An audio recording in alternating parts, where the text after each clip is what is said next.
how to unpin a post on Instagram. In this video, I'm going to show you how to unpin a post on your profile within the Instagram app on an iPhone or Android phone. And if this video helps you, please consider giving it a like and also subscribe to my channel because that really helps me out. So, to unpin a post on Instagram, the first thing we need to do is open up the Instagram app on our iPhone or Android phone.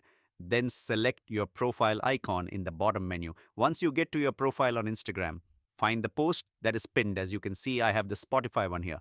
Simply long press the post and then the menu select unpin from profile.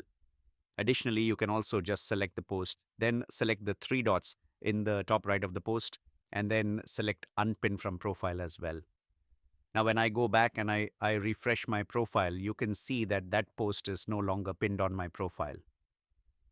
All right, so that's how you unpin a post on Instagram. If this video helped you, give it a thumbs up and please consider subscribing to my channel. Thank you so much for watching.